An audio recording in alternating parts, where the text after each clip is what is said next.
From the Homestead Studios in Santa Clarita, California, it's just the Tip-Sters with Melissa Morgan. Fear and Loathing. Today with special guest, Boone County, Kentucky Sheriff's Detective Coy Cox to discuss the Bill and Peggy Stephenson murder investigation. Remember, if you've got a tip for Melissa on anything, tell us about it by calling the Tipster hotline at 832-TIPSTER. That's 832-847-7837, or send an email to jttipsters@gmail.com. You just might hear your tip on the podcast. And now here's your host, tackling the tough cold cases one at a time, and tackling unsuspecting UPS drivers when they don't deliver the unicorn outerwear she was expecting, Melissa Morgan. More cowbell.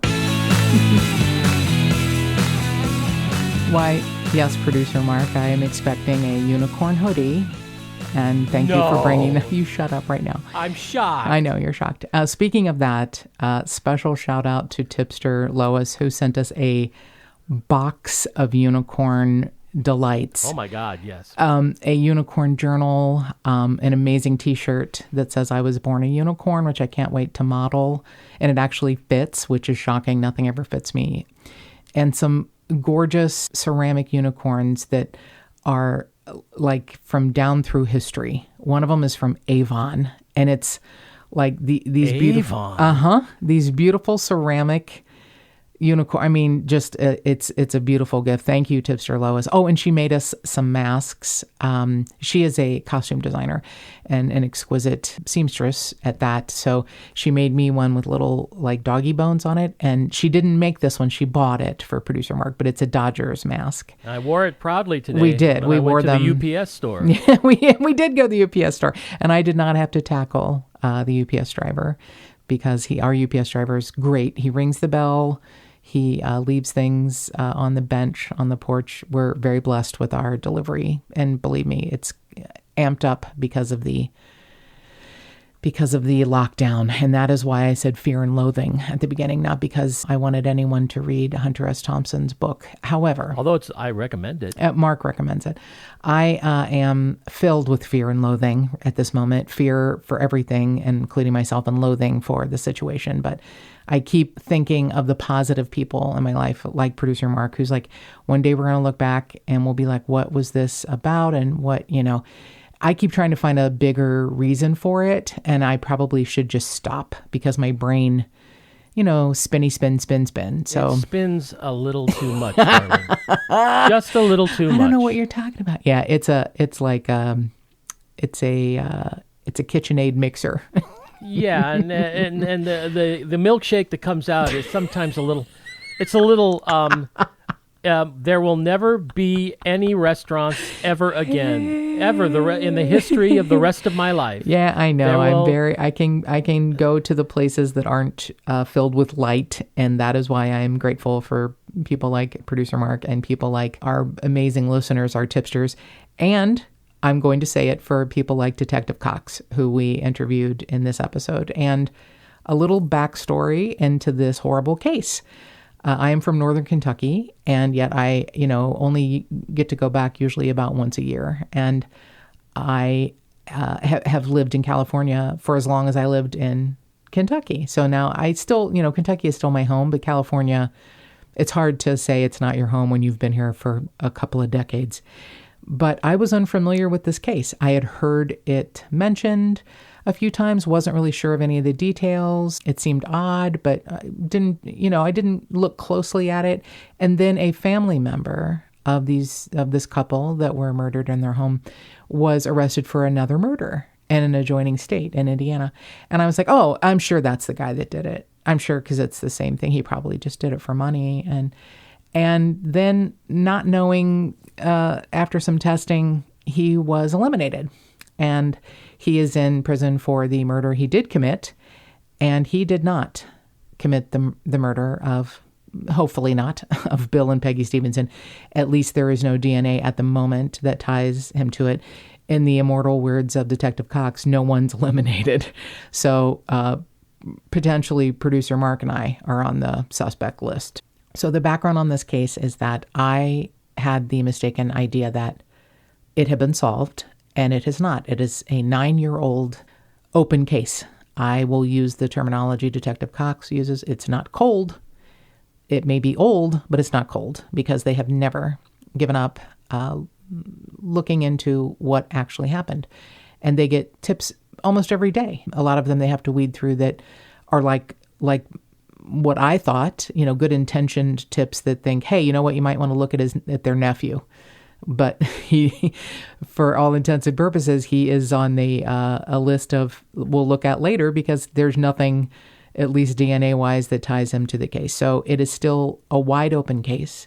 And they have gone to the ends of the earth. By they, I mean the Boone County Sheriff's Office have gone to the ends of the earth. And I mean it. I don't know of any law enforcement agency that has shepherded this case from day one and now holds on to it in the cold case, even though it's not cold, in the open case division, with the same through line of having Detective Cox. Almost an obsessive, a real dedication to solving the case. And you're right, Producer Mark. Every person in law enforcement that I speak to who, I continue to have such great respect for are the people who say, there's that one case. And everyone has that one case. It doesn't mean the other cases aren't as important, but there's one case that each detective has said, there's that one. And this is the one. This is Detective Cox's white whale. This is his Moby Dick. And he is Ahab, and he is trying to get this case solved for the family.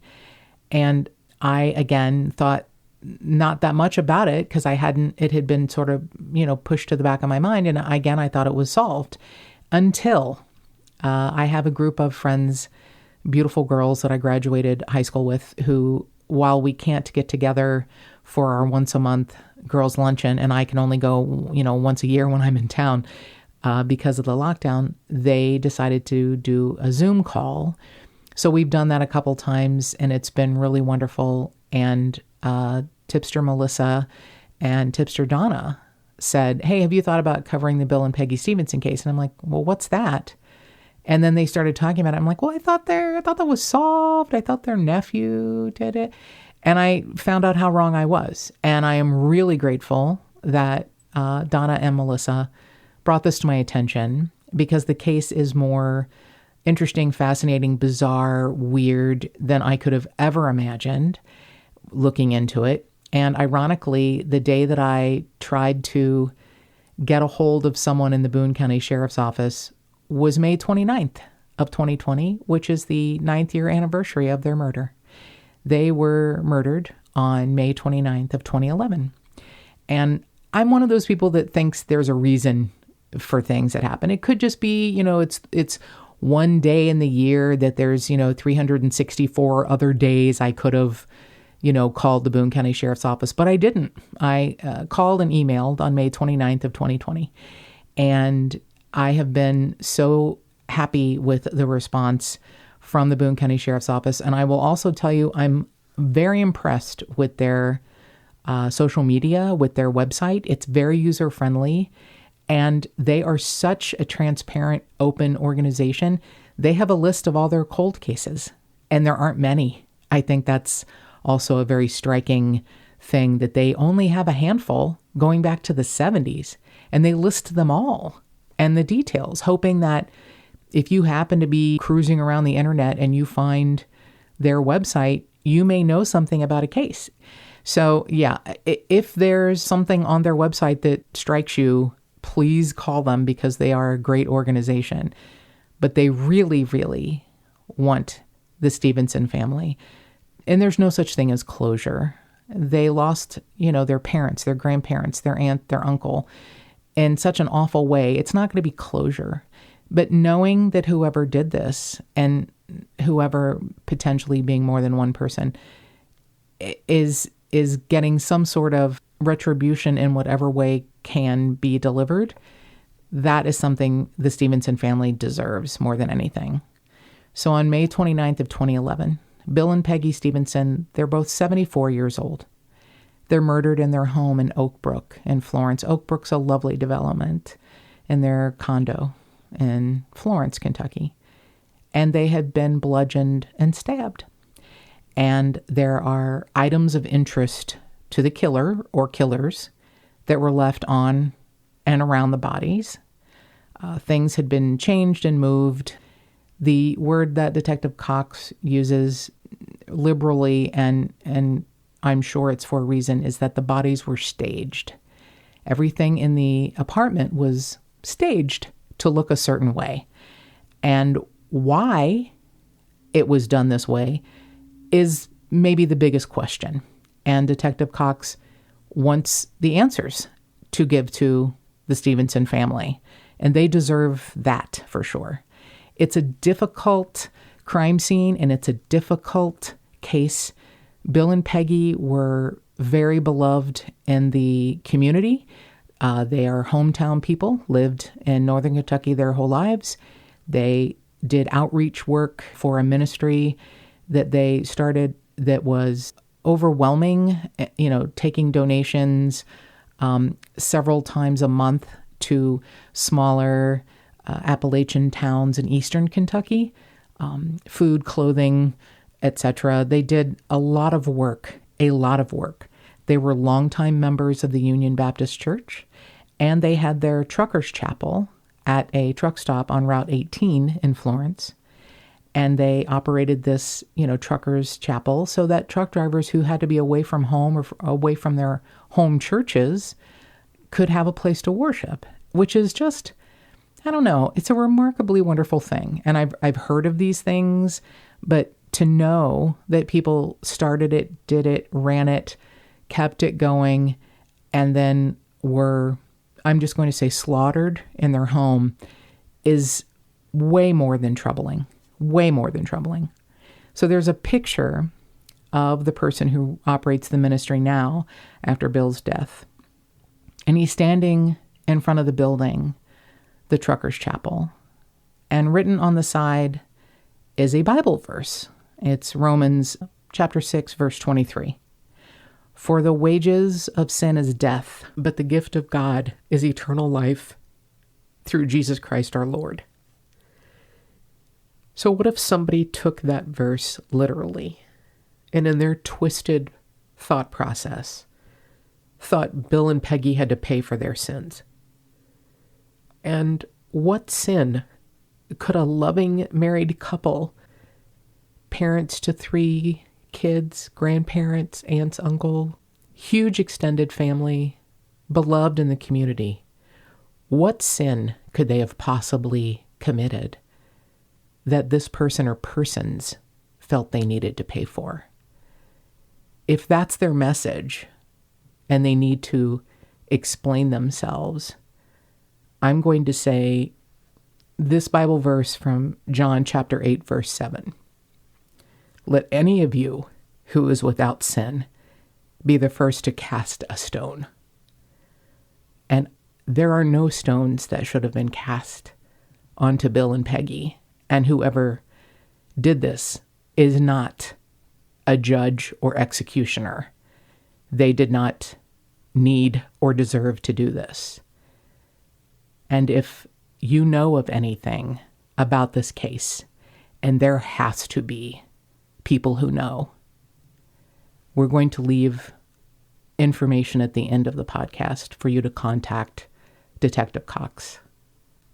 And here's our interview with Detective Coy Cox from the Boone County Sheriff's Department. We're really blessed today to have Detective Coy Cox with us talking about the Bill and Peggy Stephenson case. We really appreciate you taking your time today, Detective Cox. Thanks for being here. Thank you for having me.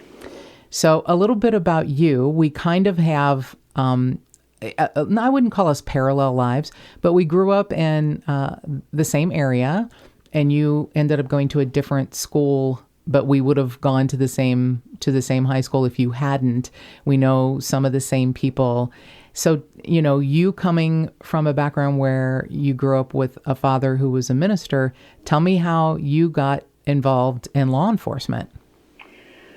Well, from a very early age, I decided that I wanted to be a Kentucky State Trooper. And people always look at me funny when I say it, but I can recall from the time of being 8 or 9 years old, I saw an event that played out in front of the residence where we lived in Ferguson, Kentucky, which is near Lake Cumberland. And there was a state trooper that just kind of came up and handled business. And it was one of those things, back in the day in the 60s and 70s when I grew up, that some things make big impressions in your life, and I thought, that's what I want to be when I grow up, and it never left me. I always wanted to do that, so that's what I did. When I turned 21, I applied in law enforcement. State police was not giving a test. Kentucky State Police was not giving a test at the time. It was 2 years before they gave a test, so I went to work for a local department here in northern Kentucky, took the test with the state police the first time they offered it, that I was eligible, and I went to work for the state police for the next 9 years. And you then transferred somehow into the Boone County Sheriff's Department? Well, so originally I started in the Newport Police Department in the city of Newport, Kentucky. And kind of, if you'll allow my humor, I applied for it before I turned 21, but knowing that they were giving a test, and hopefully after I turned 21 they might call and say, hey, are you interested in a job? So on my 21st birthday, I received a phone call from a detective with Newport, and he said, hey, are you still looking for a job in law enforcement? And I said, yes, I just turned 21 today. And so he goes, come to work Monday. So wow. I did, and it turned out that when I started there, the gentleman who was my sergeant, my platoon sergeant, ended up being the chief of police when I was getting ready to relocate. So I'd been with the state police for 9 years. I was going to relocate to the central part of the state because I was an instructor at the academy in Frankfort, which is about an hour and a half, hour and 45-minute drive from where I was living. Right. So a couple of the local departments had talked to me, asking me if I was interested in coming to work for them rather than relocating my family, and I really wasn't, but the chief of police then, of Newport, called and said, hey, I hear you're considering going to another department. Long story short, he made me an offer I couldn't refuse, and so I went back to work in the city of Newport and then retired in 2003.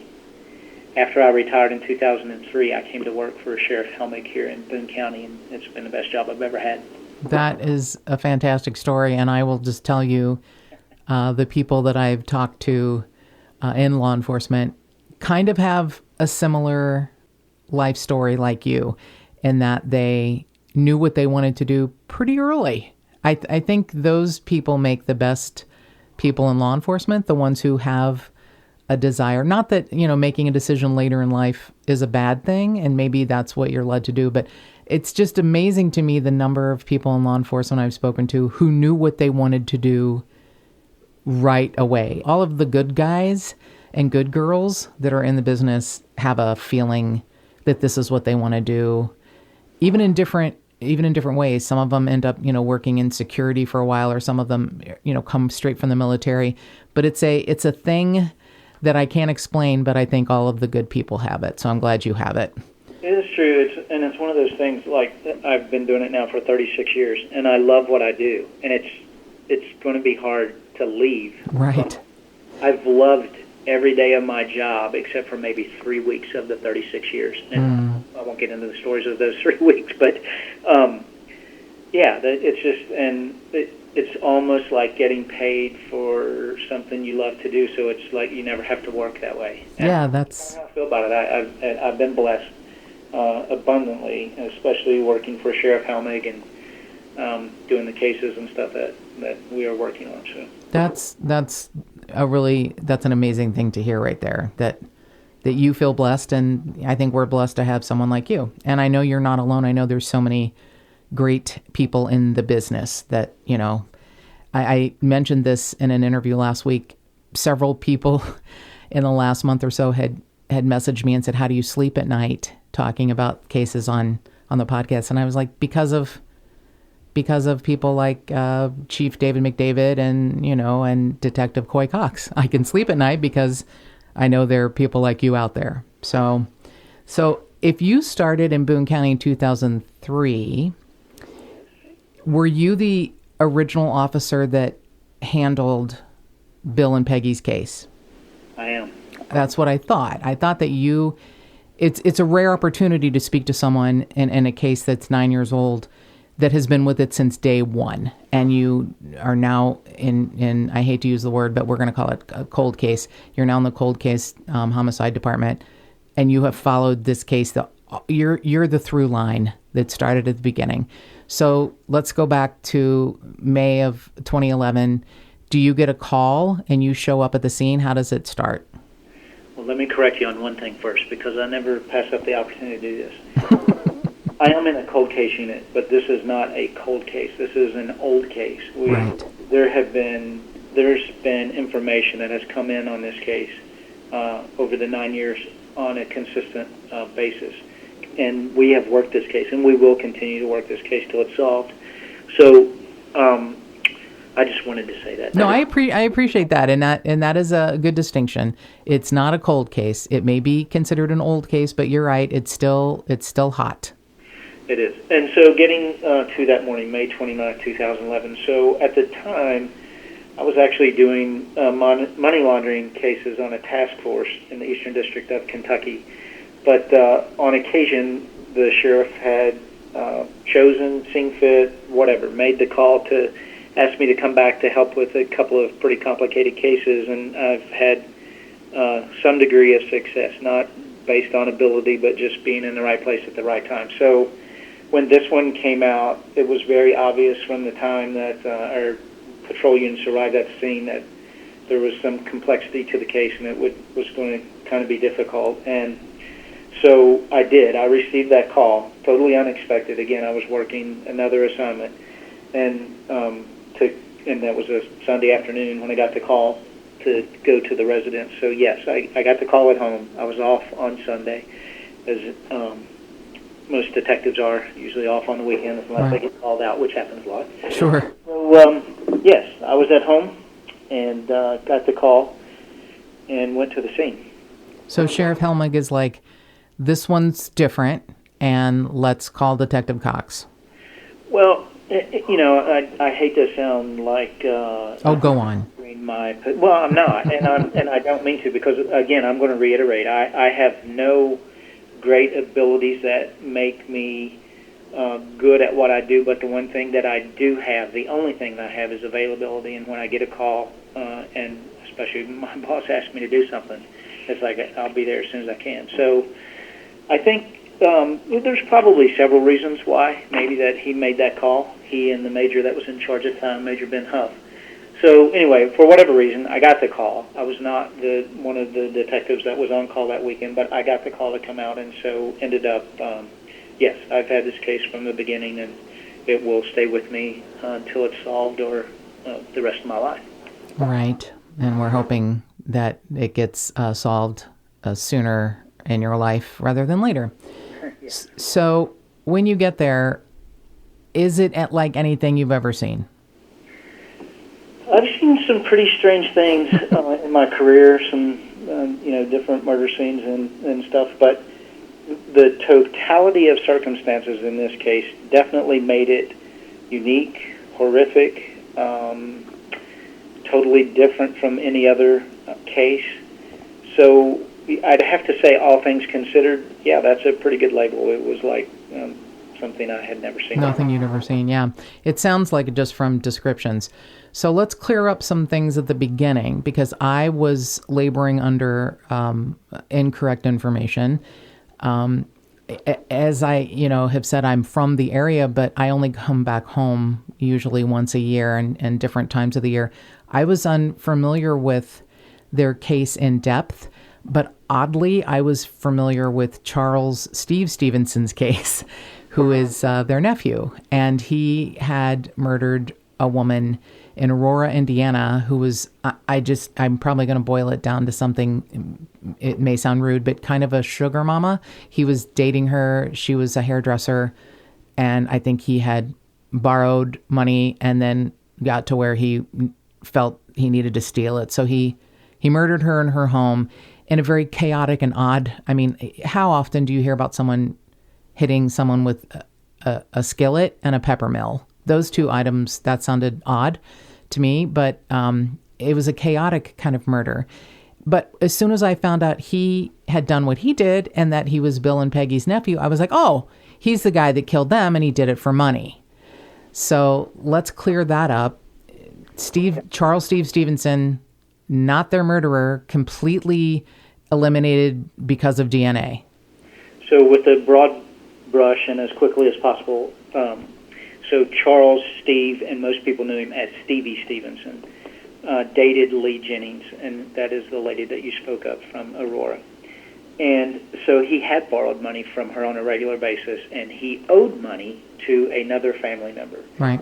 And so he needed to pay that because the attorney for that family member had said, look, if it's not paid by Monday, then I'm going to go sign charges on you. So he was point being, he was pretty desperate for money, and a small amount of money would have taken care of it at that point in time, and he became frustrated because that just happened to be the moment in time where Miss Jennings had decided, you know what, I'm not giving you any more money. Right. So it was such a desperate crime scene, and there was a lot of evidence left at the crime. There were so many things that were just totally opposite from our crime scene, and things that have put us in a position where, and you'll hear me say in this podcast, that we don't eliminate people. Right. We vet them, and we try to feel pretty good about moving on to the next before we move away from one. But it was pretty easy to move quickly away from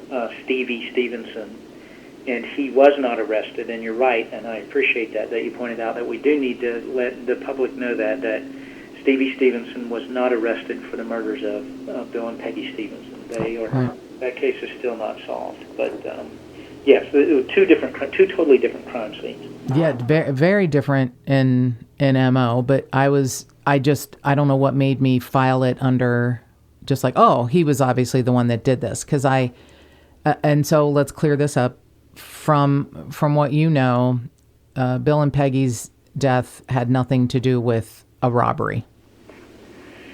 Well, I'm not going to go there with that. So let me just, I guess let me say this, because we'll need to kind of put this in a box to go forward with the podcast. There were lots of things that were changed and organized in this crime scene to give the appearance of motives, plural. So you could go so far down the path of the motive of robbery, but yet there were things in the crime scene of value that were left, and those things were items that you would typically see people take when they burglarize a home or rob someone or take something from the car, things that very quickly could either cash or could be turned into cash quickly without having serial numbers on them and those kinds of things. So a lot of those things were left at the scene. So you could only go so far down that. But the one thing, and the statement that I wanted to make to kind of set the stage for this case, the one thing that was very, very clear, and of course when you talk about murder, you say, well, what was the motive for murder? But here is the deal. And I don't want to say that murder was the motive, but I do want you to listen to what I'm saying. Bill and Peggy both had to die. This is a case that at the end of the day, when you go down all of those paths that I talked about, and then you kind of get to a dead end and you go, well, that's not the motive. The one thing that is obvious and apparent in this case is that both Bill and Peggy had to die. There were so many options that the killer or killers would have had the opportunity to do, and that is to kill if they were angry or they were retaliating against something or someone. They could have killed Bill by himself at any time. Right. And they could have killed Peggy by herself at any time, because every day Bill struck out on a different mission, if you would have it, because that's what it was most of the time, or just days that he spent days with his brother fishing. And then certain days he would go to a mission in Jackson, Kentucky. And so wherever he went on Thursday, those people wouldn't necessarily know the people where he went on Tuesday. He wasn't one to say, hey, I'm doing all of this mission work for the Lord, and I want everybody to think I'm a real spiritual person. That wasn't Bill. Bill's whole thing was he really wouldn't have cared if no one knew what he was doing. He was doing it because of genuine conviction in his heart.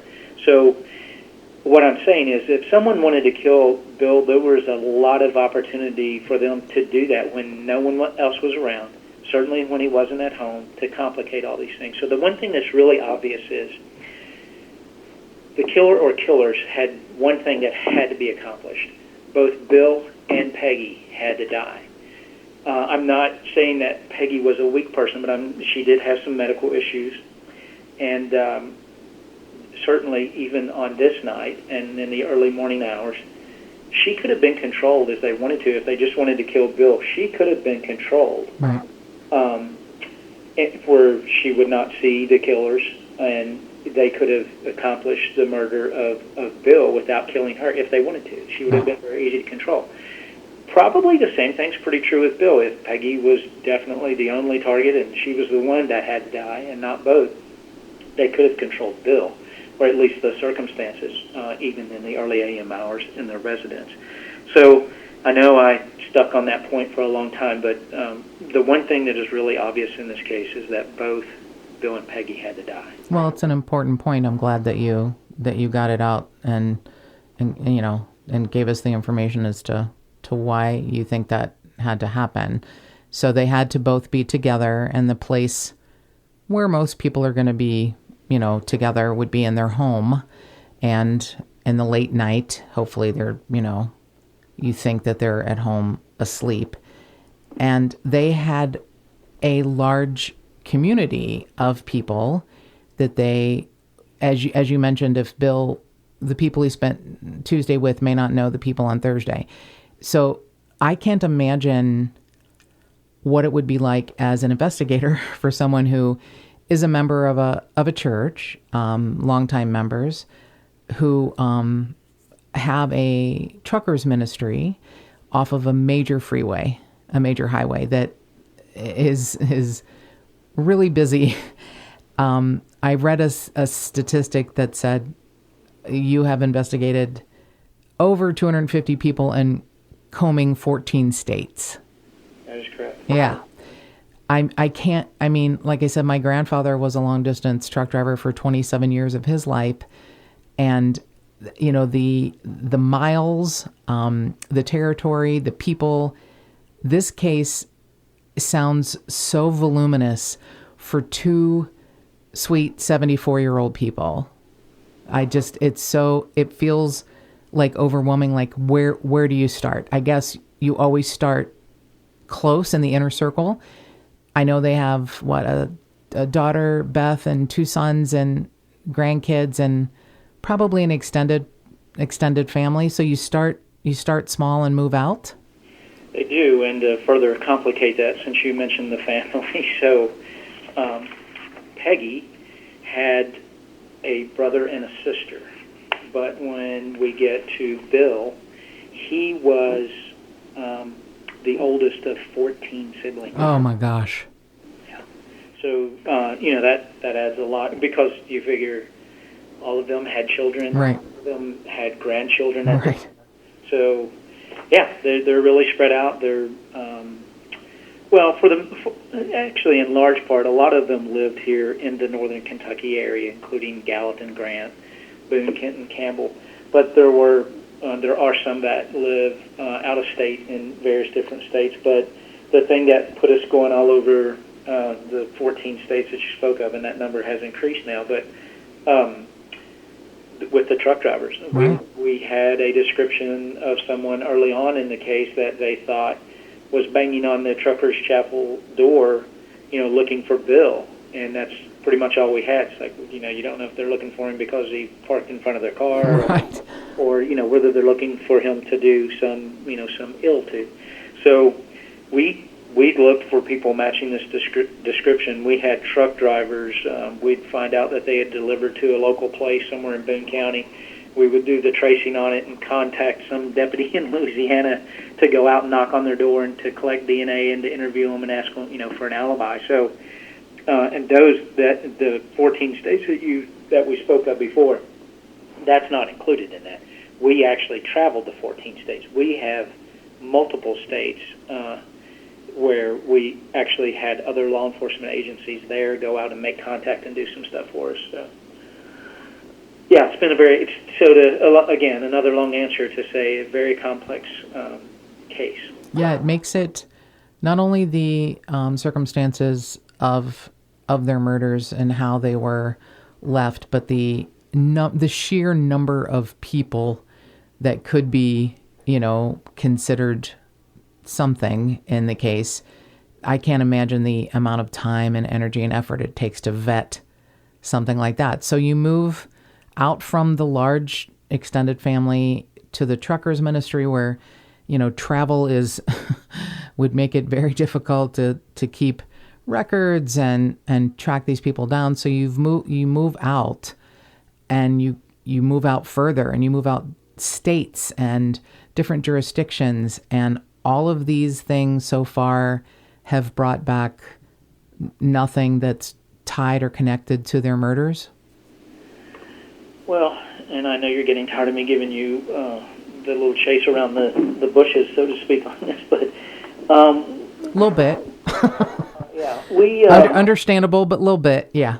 Yeah, I wouldn't say that we have come up with nothing. As a matter of fact, we have some individuals, I'm not going to put a number on that we have been keeping tabs on very aggressively since the early hours after the murders. Okay. So we've been busy doing that, but the thing that we have to always do, and I've always cautioned whoever happens to be working on the case with me, is that, and I'll look at them and I'll tell them that your job is to make sure that I keep an open mind to any information that comes in, that I don't get tunnel vision focused on these certain people.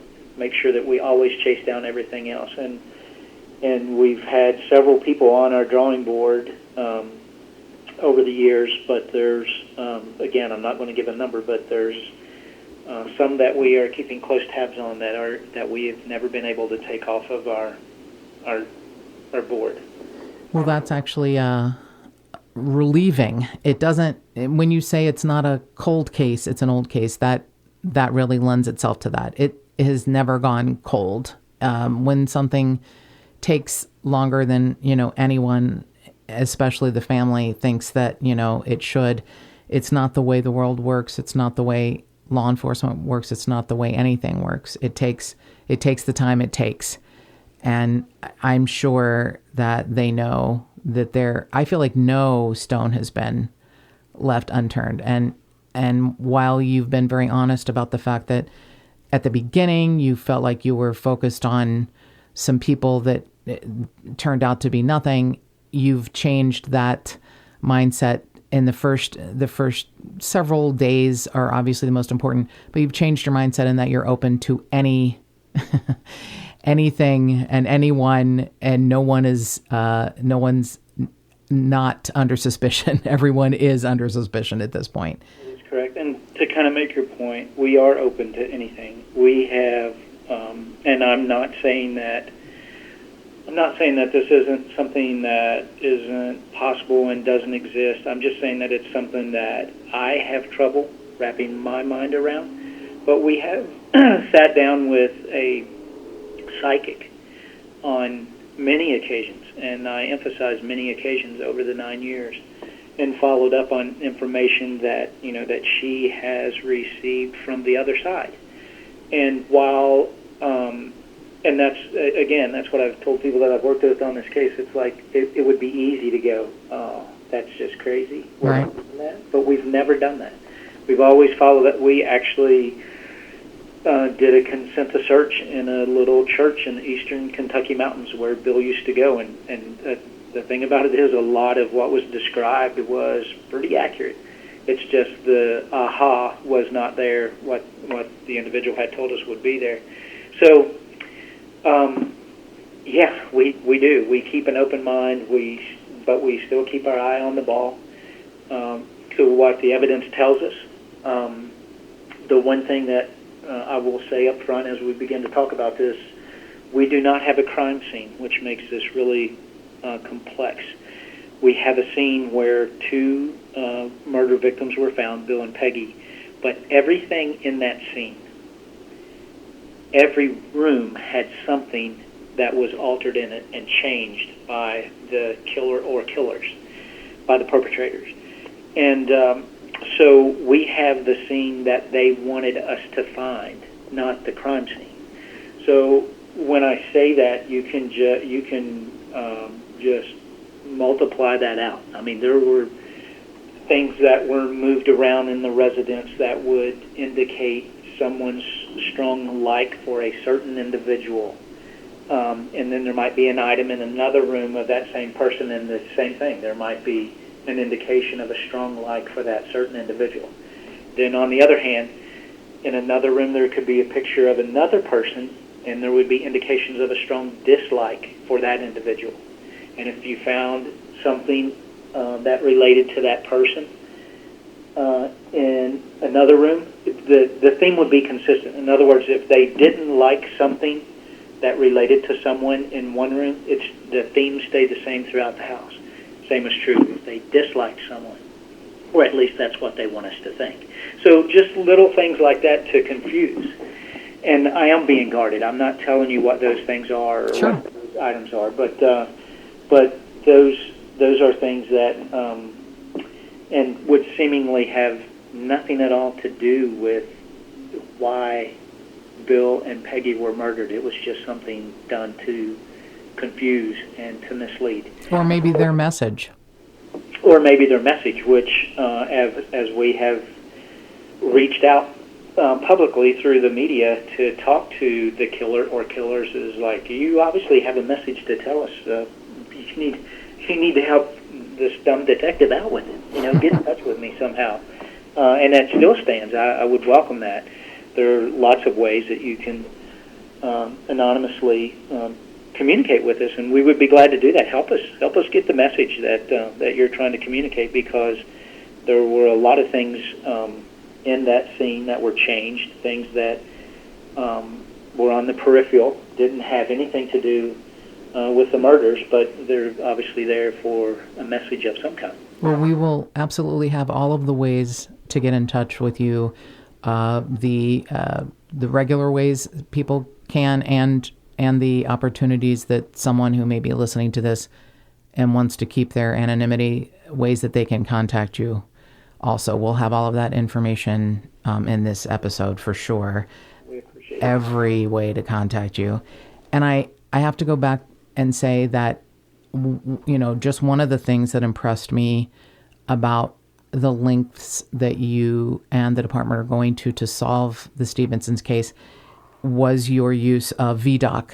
But before I even talk about that, I have to say, I'm just going to say this, and you can disagree, but I believe most law enforcement agencies have consulted psychics. They don't talk about it. It's verboten. I think most of them have. On cases like this that are, so troubling, or the information just, is so confusing, I believe a lot of them have. I'm just very, very impressed, if not most. I'm just very impressed that you have even considered that something that you would not normally consider. And I've had a psychic as a guest. I know quite a few. I believe that it's something I can't explain, but I can just tell you, I'm not sure how we're talking the way we're talking now. I have a bachelor's degree in radio, television, film, but I can't tell you how a radio works. Exactly. What I can tell you is that there's energy in the air, and that if I turn it to a certain dial, I get the energy that's for, WEBN or a station, So I feel like some people have a better receiver or different knobs, and can turn a knob to energy that they can see, feel, think, hear, whatever their, sense is. So I think I'm more impressed with that than anything, that you have opened your mind to any way to get information. I'm very happy and impressed that you did that. So Vdoc, I will also tell you, I have talked to several people in law enforcement with, and they would call them cold cases, and they had not heard of Vdoc. And when I told them about it, which I don't understand, but I guess it just means you're an amazing detective, but you also are a monster at research and find these things and utilize them. I am a huge fan of Frank Bender. If I had been alive in France, in the 17 and 1800s, Monsieur Vdoc would be my boyfriend. Big fan of... We did an entire episode We did. on it. We did a whole episode on Vdoc because, a guy who goes from being, a criminal to being a criminalist, I just am all over that. So Vdoc, the Vdoc Society said, was it you and Sheriff Helmig who went to Philadelphia, or two other detectives? No, as a matter of fact, let me give credit where credit is due. So, like you said, kind of finding this resource and so forth. So there's been actually two guys that have worked full-time on the case with me during their career. One has retired, and that's Detective Matt Mullins. And Detective Mullins was actually working with another forensic individual who said, hey, you guys need to profile this case to the Vdoc Society. So Matt is kind of the one that facilitated and opened the door and did the communications and actually got us the opportunity to present at the Vdoc Society. So, and Matt was involved in the case right from the beginning, and then I said a couple of guys. So my current partner is Detective Tim Adams, and he does a great job and does a lot of this kind of stuff too, facilitating stuff. So getting past that and going to the Vdoc Society, we felt like, so and shortly, maybe next we'll talk about it, but some of the things that was changed at the scene was just enough for you to think that, is this some kind of ritual? Is this a panic kind of thing? Is this, what are they getting at here? Because it really doesn't make sense, but you can't turn a blind eye to it. It's right in front of you, and it's there, right? Obviously there in the crime scene. So we mainly wanted someone to say, hey, this is kind of what we're thinking, but while we've seen all of the crime scenes that we've seen, and we've been involved in the investigations that we've been in, and we've been to all the trainings that we've been in, we haven't been on every murder scene in the country, and no one has. So what the Vdoc Society is a collection of forensic folks, detectives, folks from the labs, FBI agents, retired and active. So it's kind of like, yeah, this would be pretty cool. So you have to apply first. They take a look at you. They accept very few.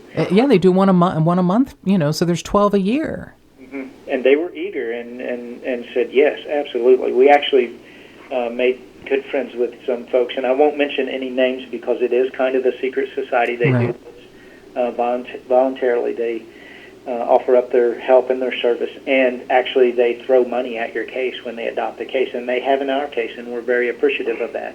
To have some testing done that certainly is very expensive for one agency to do and pull out of their pocket. So anyway, we went there and profiled the case in Philadelphia, myself and Detective Mullins and our Commonwealth attorney at the time, which was Linda Talley-Smith. So we went, presented the case. They usually tell you to, be prepared to share with them for about an hour to hour and a half. I think about 3 hours into it, we were like, hey, we're sorry, we're way over. And they're like, no, keep going. This is really interesting. So they really took an interest in this case. And so we had a lot of suggestions that came back from the Vdoc Society. A lot of the detectives that had been on the job and were currently on the job, they kind of felt like we were right on pace. One of the comments that was pretty consistent that was always made was that you guys have already interviewed your killer. So, but for folks who came from different walks of life, for example, the forensic experts, they would always, which is human nature, for example, if you had someone there that was into symbolism and ritualistic, then they would go, hey, have you looked at this? Because you did this, you had this in your scene, and this is the way it was positioned around the body. And so we had a lot of suggestions, as it relates to whatever their background was to their field. So we did. We looked at a lot of those things, and we went and spoke with people in the area. I mean, we actually got a list, if you can understand this, of witches and Wiccans in the northern Kentucky area, which you would think, Okay, yeah. What are there, 5? No, there's probably like 500. Exactly, and see, that's the thought. You think, and whoever keeps this list, how many are going to be on there? Like 3 people, and Right. because they said, "Hey, I fly my broom," but Excuse me, sir. I'd like to correct you. They're called pagans. But anyway, go ahead. okay, good enough. Yes, that is correct. But it surprised us, and as it would you, that we got this long list, and we went and interviewed, especially people. So we kind of narrowed it down to a 5-mile radius of the residents. And we interviewed people, and I mean, they were deep into it. You know what I'm saying? Sure. Like, holy cow. But we vetted all of those people. We went through them, we looked at them, we collect DNA, we did all kinds of stuff. So Yeah, pagans do usually, I'm going to say this, do no harm. So, yeah. Well, and the thing that comes back actually from our expert, and again, I'm not going to mention her name, but we communicate regularly, that we went to the Vdoc Society. It was in 2012. I'm trying to think of the date. Yeah, November of 2012. And we communicate with her on a regular basis. And when she looked at it, she said, look, there's a lot of attempts at ritualistic, but none of this. She says if somebody was trying to do it, they were experimenting, and they've never done this before, because none of this is what you would say, oh, yes, this is definitely a sacrificial ritual event as it relates to Exactly. pagans, or, you know, which, to your point, a lot of those are very passive individuals with their own nature loving. Yeah, they don't want to, kill 2 74-year-old people in their home for no reason. That's not what they do. But I love the fact that there really is no stone left unturned in this case. I'm more impressed pretty much every sentence that comes out of your mouth that, you take what everyone says and investigate it, and, you may not throw it away, but you can put it aside. And if it's on the back burner and it comes back again, you've got it because you've already looked into it. You already know about it. So there was a statement from a member of Vdoc who said the offender likely made disparaging comments about the victims or related family members immediately after the homicides when there were news stories. The comments at the time would have seemed odd to whoever heard them, and they would have no context within which to evaluate the comments. So, that if there's one or more perpetrators, I'm just a big believer that people talk. For the most part, people talk, and it's whether people listen or take it in or understand what they're hearing. So someone may have just been very mouthy, disparaging of Bill and Peggy, or, said, yeah, they got what they deserved. I mean, something like that. I thought that was a pretty interesting thing to come out of a representative from Vdoc, because I'll be honest, I've never heard him comment on a case before. Yes. Well, so there were a lot of things that came out of Vdoc, and I definitely want to push the rewind button for a second. So you've kind of painted it up like I'm this person that's dedicated to the case, and I am, and Detective Mullins and Detective Adams and Detective Cochran. There's a whole list of people that have put in. It takes a village. I get it. And at any moment, but here's the point I want to make. So the only reason that this case has been alive now for 9 years and will continue to be as long as he is in office is because of Sheriff Michael Helmick.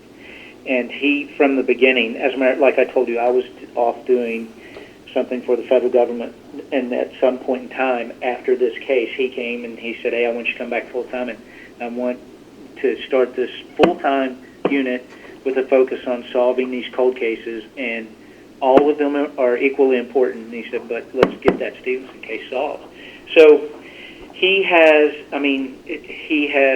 spared no expense. Now, he's a very responsible person. You can't just go up to him and go, hey, I think the killer is in Honolulu, and to Honolulu and see if we can find him. He's good. No, he's good. He's going to call us on that one.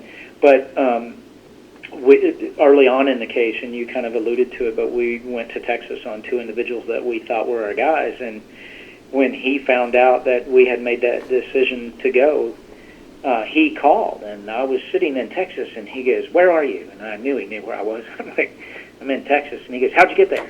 I go, well, we drove. And he goes, why didn't you fly? If you need to fly, you need to get...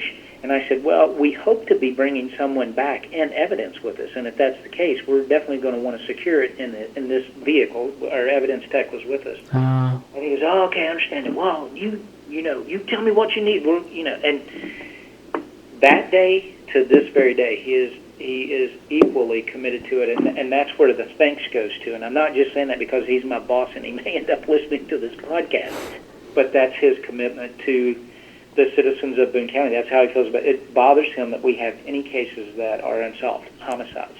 Any cases, period, but especially homicides. So I didn't want it to look like something that I did, or it's all on him. Sheriff Helmig, you're the best. So you've heard it here, probably not first, probably many times in your life, but thank you, Sheriff Helmig, for the resources and for letting Detective Cox and the village that's working on this case do such a great job. Yeah. Obviously. I mean, that's fantastic. It's a good thing to hear and know that you have resources, that nothing has been denied in an effort to solve this case. And I will tell you that whether you believe in coincidence or not, again, I was mistaken that this case was solved and that it was a family member until because of the wonderful pandemic, I can't fly home. I mean, I could, but no one would want to see me. So I get together with a group of girls from Simon Kenton once a month, and we do a Zoom meeting, because what they had started to do was to have lunch once a month at the Independence La Rosa's in the back room, which is really adorable, covered with all sorts of firefighter memorabilia. So, everyone loves firefighters, by the way. I don't know if you knew that or not. What'd you say? Everyone loves firefighters. Well, what's not to love? They're adorable. Everyone loves cops too, no matter what you say. Anyway, so I was there in September, and then was going to come back in March, and that everything, went spiraling down the drain. So we're talking on this Zoom call, and one of the girls says, you ought to cover the Stephenson case on your podcast. And I'm like, what's the Stephenson case? And she tells me, and I was like, well, I thought that was solved. And she's like, no, I don't think so. And I put it aside, and then I picked it back up on May 29th. And I was like, oh, today, it's the anniversary today. I swear, you can believe things happen for a reason or not. I do. I believe things happen for a reason. I believe that it was like something hit me, like, look at this case. And I picked it up and I'm like, well, today is the day. And everything I've read, I mean, obviously there are many cases that are confusing, that are troubling, but everything I've read, everything you've done so far, quite frankly, is overwhelming to me. There's, weapons were brought and taken away. There was no weapon there. I can't tell for sure, but it doesn't look like or sound like there was a forced entry, or you don't even have to answer that. But it's, it was May, it was Memorial Day. Maybe it was, windows were open, or, who knows? I'm sure Bill and Peggy, it's a lovely area. I mean, who would worry about leaving a window open, in this lovely development? It's this very homey family, kind of place. It's such an odd thing to have happened. So it doesn't at all seem random. It doesn't seem that the perpetrators are unknown to them. It seems that someone had to know. And even if Bill and Peggy had different schedules where they wouldn't be able to know a routine, they still had to know something to get there at the same time where both of them are home and to do whatever they had to do. Yeah, because of you mentioned something, because of the scene being changed so much, it's really hard to say, I really believe this is someone that Bill and Peggy knew, and they may have known them very well. But the one thing that is really obvious, that's really convincing, is that the perpetrator or perpetrators seem to be very familiar with Bill and Peggy and the surroundings, the residents there, simply because, and we haven't mentioned it until this moment, but the perpetrators spent a lot of time in the residence after the murders. There was an injury to one of the victims that was post-mortem at least 2 hours post-mortem, and could have been even longer than that. And that was shown from a medical examiner.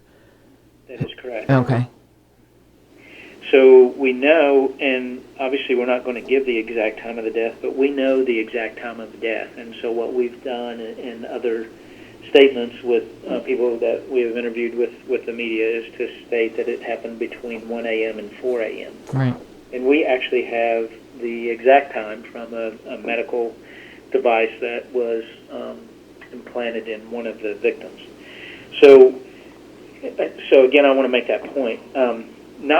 Not certain. It's very possible and probably very likely that Bill and Peggy knew the killers. But if you can skip past that, and there's a lot of things that definitely points toward this person being very familiar with them and the surroundings and where to go to find one and where to go to find the other and how to move about in the rooms and have what we would consider to be alarms that they had set up in the residence, that if someone came through a door, then they would be aware that door was opened to, and who knows, again, I'm speculating at this point, but maybe they would make it like, oh my God, look what I found, and no one think anything of it because that person was someone who maybe had knowledge, a reason normally to be in the residence. Gotcha. So even if they were aware of the perpetrator or perpetrators, we know the perpetrators were very aware of them. Well, again, I'm going to go back to my generic answer. We have the scene that they set, but yes, the comfort that they must have had to stay in that after these crimes. I mean, these are not minor crimes. Right. There's a lot that suggests that they were very familiar with Bill and Peggy and with their residents. And to have two different manners of death, stabbing and bludgeoning. I don't want to call it overkill, but I'm going to call it overkill. Yeah, and that's fair. I'm not going to disagree with you on that. I'm not going to elaborate, but I'm not going to disagree. You don't have to elaborate, and you definitely don't have to disagree because you know I'm going to win. So don't fight me on that. Do not fight me on that. That's an assumption that you're making. I am making all the assumptions. Pretty fair. So this area, Oak Brook, and this is actually a statement from Sheriff Helmig. He said, this person could have visited, maybe someone knows someone in the area. They could have visited the area. It was a busy weekend. I had forgotten about the fact that it's not only Memorial Day, there were lots of high school graduations. Even though it's late, late, early morning, late night, someone may have seen something. Someone may know something. Someone may have heard someone say something and not even know how important it is. I mean, I can't stress enough. I'm really a big, proponent at this point in my life of crowdsourcing. And while most people in law enforcement probably think podcasts and online web sleuths are a pain in your behind, I can't help but think somehow, some way, a piece of information may land in the right lap, or maybe inserted into the right ear, and it may, say, I might have heard something about that. I might know somebody who fits this description. Well, you know what? To me, this has always struck me. As soon as you told me about the case, is that they ran that truckers ministry, and on any given day there could have been any sort of random person that could have come through that certainly Detective Cox and his team may not have even been aware of, and that they may hear this and know something or think something is strange about that they heard. I mean, that's the hope. And we get calls. For 9 years we have gotten calls, and they'll start out something like this: hey, I've just been thinking about this, and I didn't really think it meant anything, but I'm not sure if it helps. But anyway, this, and they'll say something, and it might be a little piece of the puzzle that kind of fits with it. but they assume that it doesn't mean anything to them, but they're not looking, number one, at the pieces that are in the puzzle, and definitely not the ones that are missing, and they don't realize that that little piece of information that they thought was so insignificant, some of those things have actually helped us put some very important pieces in the puzzle. That's great to hear. That's really good to hear. They may not have the macro, the big picture, but maybe something small helps make that macro fill out.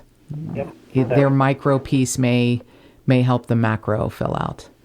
Well, we will absolutely put in our show notes, and we will have it in the outro, all of the numbers and the email address where people can come to you with tips. We also, like you did in the interview in 2018, encourage anyone who might know something, who wants to keep their anonymity, to contact Detective Cox, on social media, or as you suggested, and I loved that suggestion, a burner phone. Because I have to say, one of the impressive things about the Boone County Sheriff's Office website is you have a list of your cold cases or your old cases.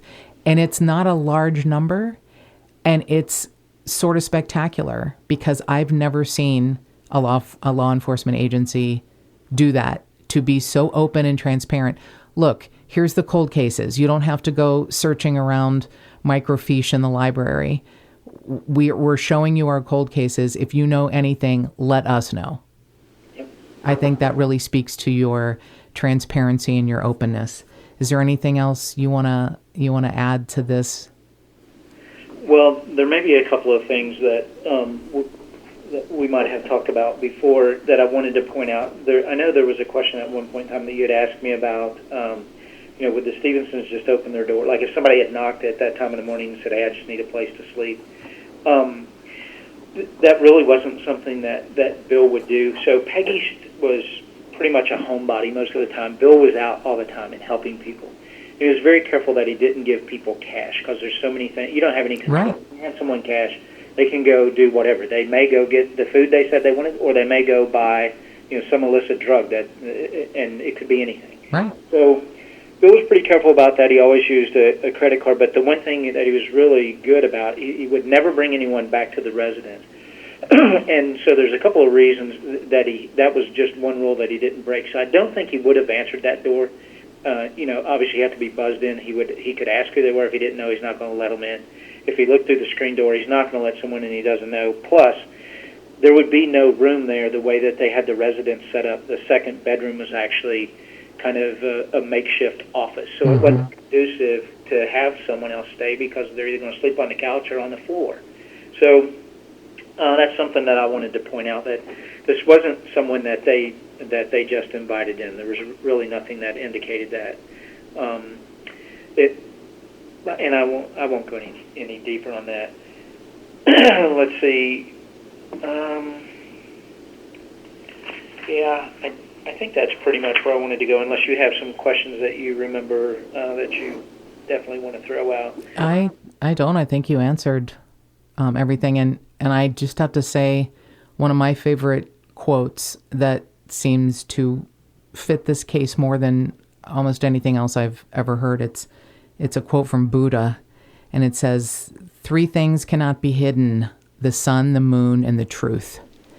And I think the truth is going to come out, and hopefully sooner rather than later.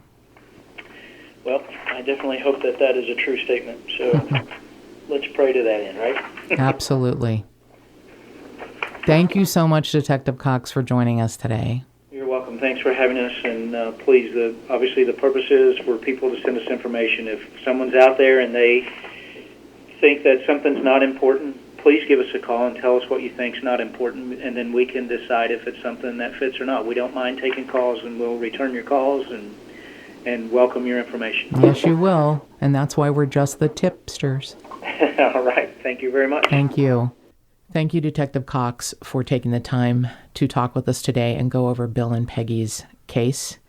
And if you know anything, and we know there are people who do, and more than one person who does, Detective Cox and Sheriff Michael Helmig are leaving the doors open, the windows open, their computers on, their phones available, you can contact them in any way that feels comfortable to you. I'm going to say to the people who know what's happened, and I know there are more than one, that Detective Cox has put out a personal request to the killer or killers to contact him.